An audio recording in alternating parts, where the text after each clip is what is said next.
a heart for Haiti, and I still have a heart for Haiti and a passion for the people, and I wanted to excite that in other people as well. So I sent out an email to the nutrition department and just saying if anyone's interested in going to Haiti over January. I've wanted to go for a while but have never really been presented with the opportunity. And I met her and made the connection. We made the connections, we started talking, and she told me she was going in January, and I asked her if she would let me tag along, and she did, and I went. The malnutrition clinic is originally what we went for. We work there 2 days a week, helping kids get fat. The kids come, sometimes they can't talk, sometimes they can't walk. They're malnourished. They either have fluid buildup or they're just completely wasted with skin and bones. We were actually 40 miles north of Port-au-Prince. The earthquake hit around 4:30, 5 o'clock that evening. Megan, Scott, and I were actually washing clothes out by the well when it happened. The kids were in the cafeteria eating dinner. And all of a sudden, the earth shakes, but first we hear it. It sounded like a truck coming up the road, and then the ground was shaking. And so we both looked out to the road to see if we could see a truck, because we were like, that's not one of the Canaan trucks. What truck is that? Then we realized that it's not just a sound, we feel it. So we're kind of don't know what to think, that we've never experienced an earthquake before, so we're looking at each other in disbelief. We never stood up, we never ran, we never screamed anything, but we hear the kids screaming down the way at the cafeteria as they're running out. They're just sitting down to dinner, and all of a sudden, what is that truck coming up the road? That's the biggest, loudest truck I've ever heard and felt, and then it just kept going, and we realized that it was coming from inside the earth. I looked over and the kids were just screaming and flipping their plates over and shoving each other and running out the door. It's hard to explain exactly how long a 35-second earthquake actually exists, and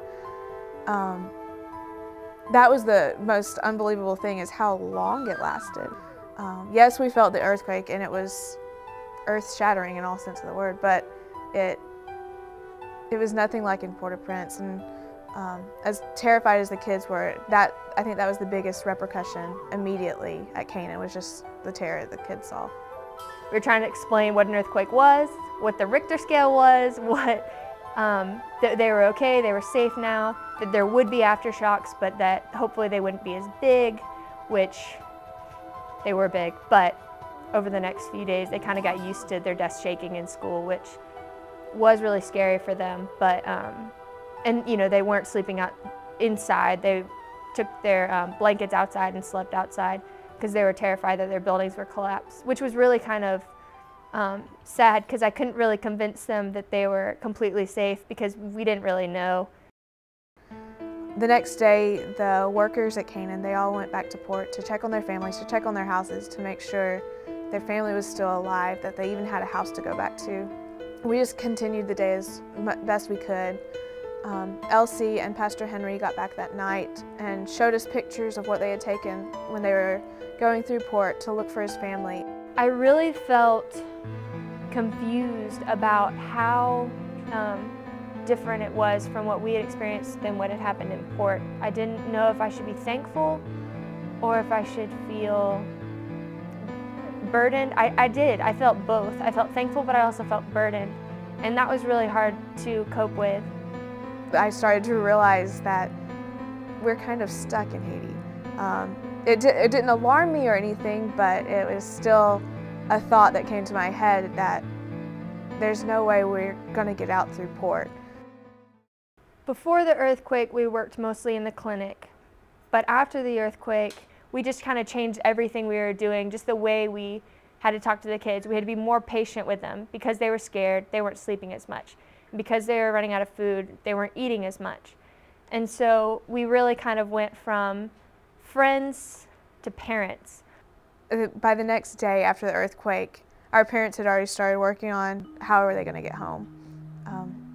So Megan, Scott's dad, was able to file for a mission request with the Puerto Rican National Guard. He's a major in the Army, and he just kind of knows how to do that kind of stuff because he's been in Iraq, and so he's, you know, and he was a helicopter pilot, so he knows kind of how those missions work.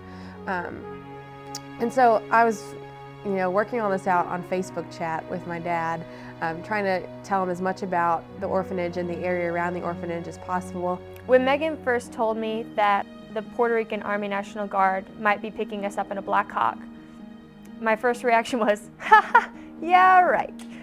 But then we found out that all flights were canceled, that people were pouring into port to evacuate, that people were pouring into the Dominican to evacuate, and that this thing was really becoming real, that we didn't know how we were going to leave. He told us what to do in case they were able to come, to make a Y out of something white. And so we got some sheets off the beds and made a big Y to mark the landing zone.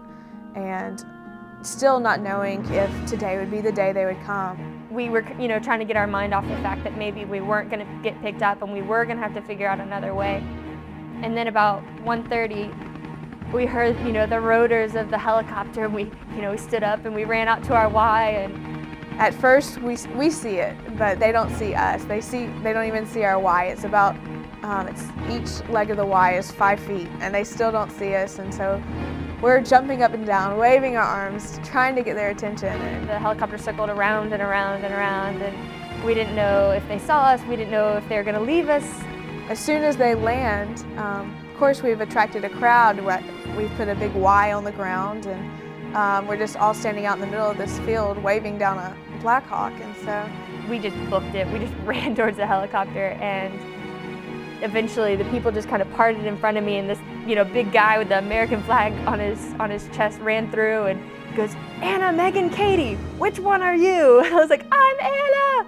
We go to Port-au-Prince and wait for a little while they do a couple more things before we get back in. They take us to the Dominican Republic, and we're actually able to talk on the phone with our parents. The next morning we booked the last flights on a Delta flight, and at 3 o'clock that afternoon got on it and made it home. So it's definitely an adventure. From this experience, I've just really seen how much God works everything like for good. I've seen so much goodness come out of this from people I know who want to donate, you know, donate money to Canaan or just to Haiti in general. Before the earthquake, I know that I want to go to Haiti long term. And I was planning and talking to God about how I wanted to do it and how He wanted me to do it. And I wanted everything to be mapped out for me, and I wanted to know how everything was, how it was going to play out. But then after the earthquake, we had to improvise a lot. And so I realized that no matter how prepared you are for everyday life, you know, 35 seconds later, your world can change drastically. To be back from Haiti, it's hard knowing that the people in Haiti are struggling. They're trying to find home, they're trying to find shelter, they're trying to find food, and here I am surrounded by food. I can go to the food court anytime. I can go to the CAF and choose anything from 5 stations. It's overwhelming to know that my people, the people of Haiti, are struggling like that, and here I am living the life of luxury. Just realizing that we have so much that's given to us, and to not take it for granted, because it really could just disappear in a minute, in 35 seconds. To help out with Haiti, everyone can pray. The people are struggling, the people are looking for something. They're looking for something to believe in. So far at Canaan Orphanage, at least 13 of the children have gotten saved and been baptized throughout this whole thing, because suddenly they're realizing that it all ends quickly. This is almost like a brand new start for them, and so I would encourage people to be a part of that if they can, whether that's donating money or, you know, giving their time and going over there, or just praying for them, making sure that they keep Haiti in their thoughts and in their prayers.